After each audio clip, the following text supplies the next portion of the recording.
بسم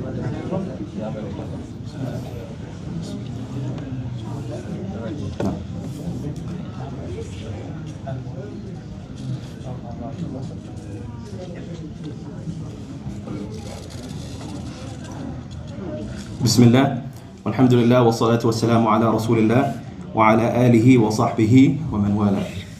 السلام عليكم ورحمة الله وبركاته.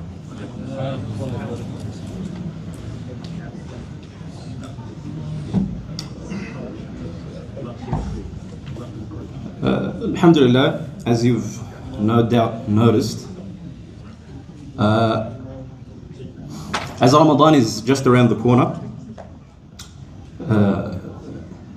any masjid worthy of the name will obviously take advantage of the time that we have, and any audience of any masjid will take advantage of the opportunity to prepare themselves for Ramadan. Allah subhanahu wa ta'ala says in the Quran, Ya ayyuhalladhina amanu kutiba alaykum as-siyam kama kutiba ala alladhina min qablikum la'allakum tattaqun. So, in terms of literal translations for this, O believers, fasting is prescribed upon you as it was prescribed upon those before you, so perhaps that you will become mindful of Allah subhanahu wa ta'ala. In this case, gaining a taqwa.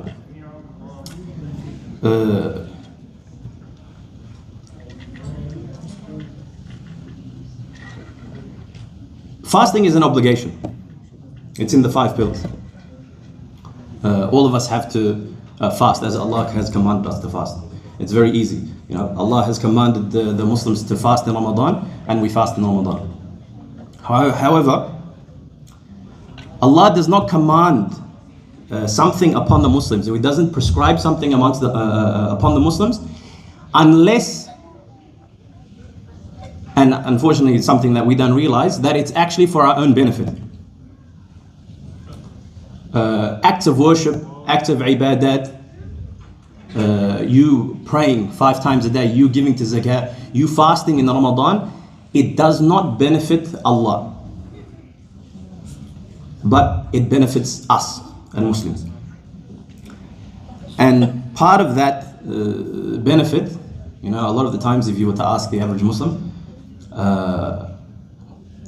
obviously someone who's hasn't thought about it so far, and I remember growing up, especially when I was in school, they asked, the kuffar used to ask, why do you guys fast?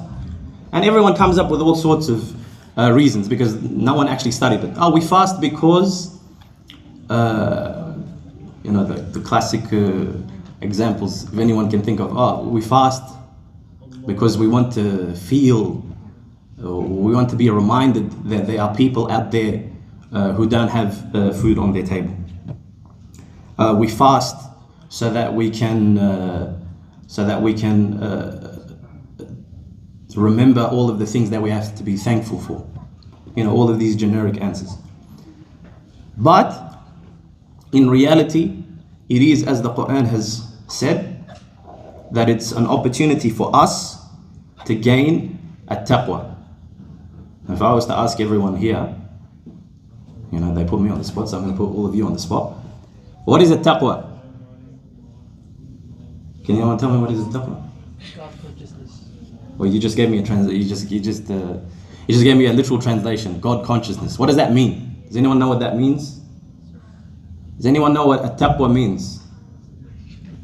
I think as Sayyidina Ali answered this question, he said it's الخوف من الجليل والاستعداد ليوم الرحيل, something like that. English for the people. To feel from Allah, to put Allah between you, and to make sense, to always afraid from Allah, and to prevent yourself from doing bad things, and to prepare yourself for the final day, and doing bad thing. All this considered as under the definition of taqwa. Similarly, as the brother actually mentioned, it's to make yourself. Unfortunately, there's not really a good translation of a taqwa. When you look in the literal translations, it says God consciousness. It says being mindful of Allah. All of these things are true, but it's actually more than that. part of the description of a person who is a muhsin is that he is able to worship Allah as if he can see Allah in front of him. And if he's not able to do that, then he worships Allah remembering that Allah is always watching him. And this is part of a taqwa. When you've reached, or when you've gained a taqwa, you reach this stage, or you reach this feeling where you are in you're constantly aware that Allah is watching you, and that everything that you do, Allah is watching you, and Allah sees all, and Allah hears all. This is part of a taqwa. So when you take this opportunity to fast in Ramadan, it's not just we stop eating and we stop drinking and we stop sexual intercourse because we just want to, put ourselves through the grinder. We just want to feel difficulty. We do it so that we put ourselves through this test. And this test is not just refraining from this, it's a refraining from sin altogether. Ramadan is an opportunity, ya ikhwa wal akhawat, it is an opportunity for us to reset. It is the nature of people, as Rasulullah said, it is the nature of the believer, it is the nature of the believer that he will have in his life, he'll have moments where his iman is at an all-time high. His iman is at an all-time high. He does all the action that he's supposed to do. He does all of these acts of ibadat, and they're consistent. And there are times where he doesn't feel that way. Iman goes up and down.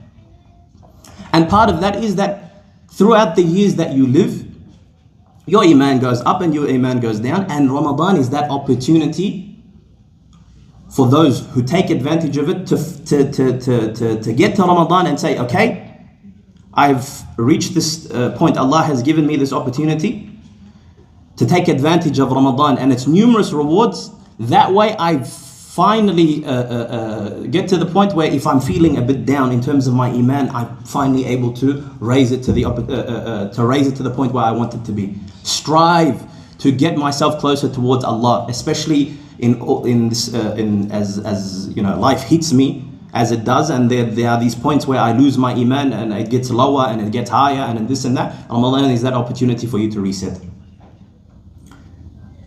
Part of that is obviously the reward of Laylatul Qadr.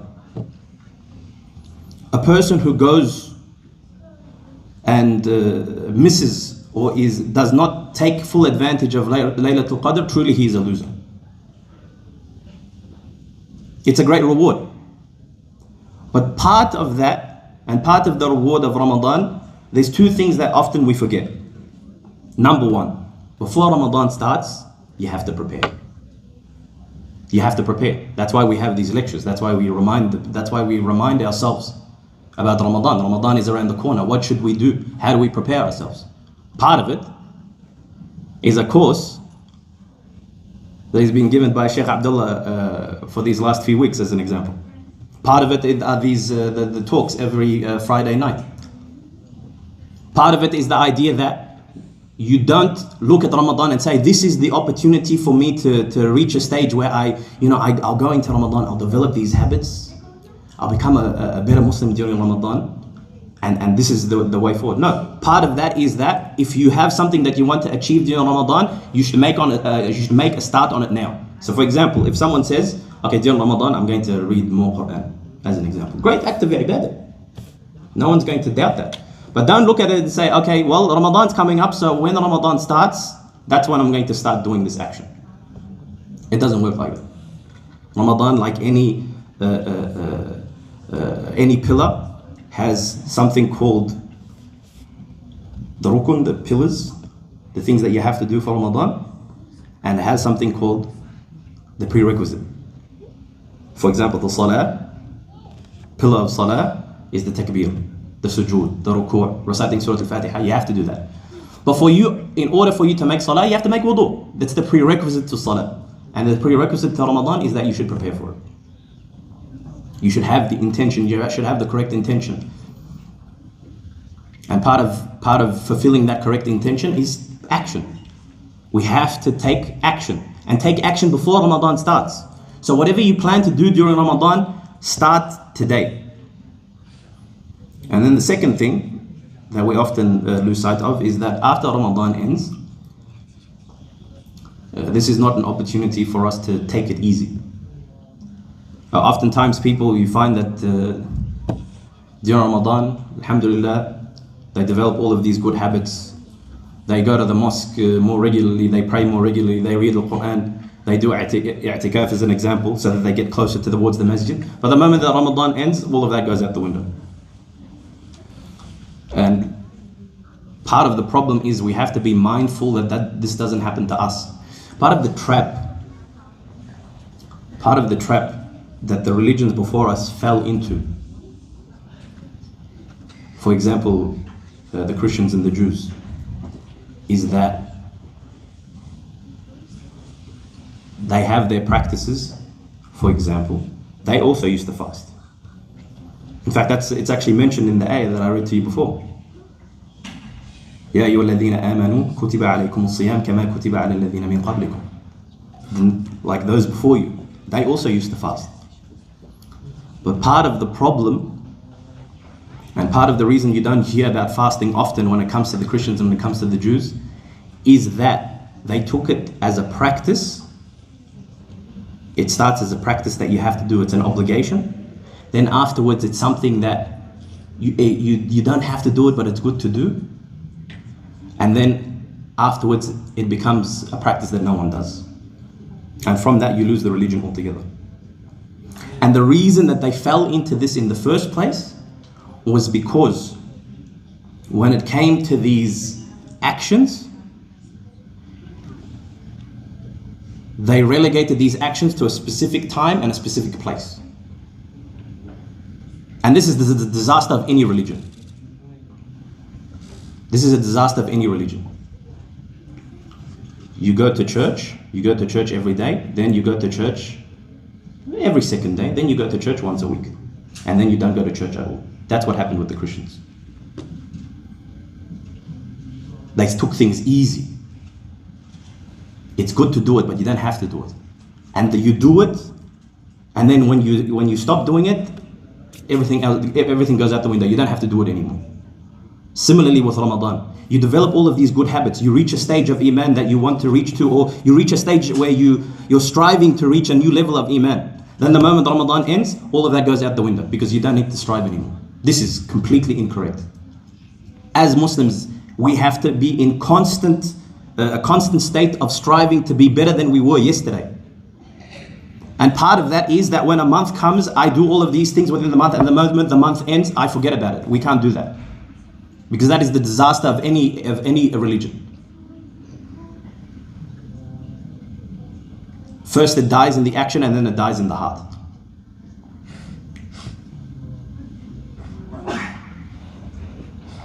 And the final thing that I want to mention is that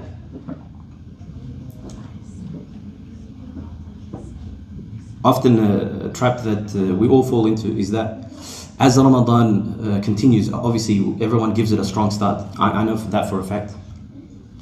First day, second day, third day, I should say night. First night, second night, third night, fourth night. This whole musalla is filled from the top to the bottom, from here to there. Come the day of the 15th, we're lucky to get half of this room. The 10th actually. Come the day of the 10th, we're lucky to get half of this room. Then come the last 10th, and it starts to increase until the 27th. Then the whole thing is full. And it's funny because they actually come on the 26th because they don't realize how the days and nights work. So some people come on the 26th thinking it's the 27th. So for 2 nights we're strong. You know, the 26th and the 27th, this whole thing's full. When it comes to the last 10 days, and this is the final thing I'm going to mention, people think that if I don't need to do anything during, I don't need to try too hard during Ramadan, as long as I can catch that one night. If I can catch Laylatul Qadr, khalas, it's all worth it. So what I'm going to do is I'm going to go easy. I'm going to cruise in Ramadan. Once we get to the 27th night, I'll go hard. That's what I'm going to do. I'll read the whole Mus'haf 3 times during that night. That will show. The reality is, when it comes to these, when it comes to the dispute between when the last 10 is, or when the night of Laylatul Qadr is, which one of these nights on the last 10? The reality is there is a dispute. There's a dispute. There's a few opinions, and alhamdulillah, those opinions exist. Alhamdulillah, because if these opinions didn't exist, and there was a unanimous agreement that Laylatul Qadr was on the 27th night, without any doubt, do you know what will happen? No one will come to the masjid during Ramadan at all, except for that night. That's what will happen. Allah is all-knowing and He's all-wise. That is the nature of human beings. If we knew that the 27th night was for a fact Laylatul Qadr, then no one would rock up for any of the salawat at all, and they would just wait for that night. Why do you think that there is a dispute in the first place? Because He knew how we think. He knew that we were going to take advantage of that. But it was purposefully made unclear, so that there is no excuse. You should try every single night. And like it's already been mentioned that Sha'ban is a preparation for Ramadan, those first 20 nights are a preparation for the last 10. The first 20 nights of Ramadan are a preparation for the last 10. And if it is on the 27th night, then the first 6 are a preparation for the last. And an interesting point to mention as well is that the night before Eid, in general, Taraweeh isn't prayed because Eid is the next day. But did you know that there is actually a hadith about Laylatul Bara'ah? Does anyone know about that? Does anyone know? That it was known that Rasulullah ﷺ prayed as if it was Taraweeh on the final night. It was a practice. Why? Because it's known that night no one prays, so they take advantage. Why is that? Why is there even you can and you can't? You can and you can, and if you don't want to, you don't have to. But there is still the option to pray. Why? Khalas, Ramadan is ended. It's the night before Eid. That's something we have to think about. Think about why that exists in the first place. It is haram to fast on Eid day. Haram. But it's not haram to pray the night before Eid, even though you don't have to. Why? When there is an opportunity, or when you are given an opportunity or a choice to perform an act of ibadah, it is better for you to do the act of ibadah than don't. Why? For those who have the mentality that all I have to do is the bare minimum. All I should do is the bare minimum. I will start all of these good actions when Ramadan starts, and I will give it my hardest during the last 10. And of the last 10, the one that I'll give the most focus to is the 27th. This is not the mentality of a Muslim. The mentality is wherever there is a reward, take advantage of it. And wherever there is an opportunity for improvement, improve, and never stop improving. وجزاكم الله خير وصلى الله وسلم وبارك على عبدك ورسولك محمد وعلى آله وصحبه أجمعين. Any questions? And then direct them to Sheikh Abdullah. You got what is it? Oh, we got a lot of time. We got 30 minutes. Instead of listening to me for those 30 minutes, do some active ibadah, like opening the mushaf and possibly starting your preparation for Ramadan right now. Jazakallah khair. Assalamu alaikum wa rahmatullahi wa barakatuh.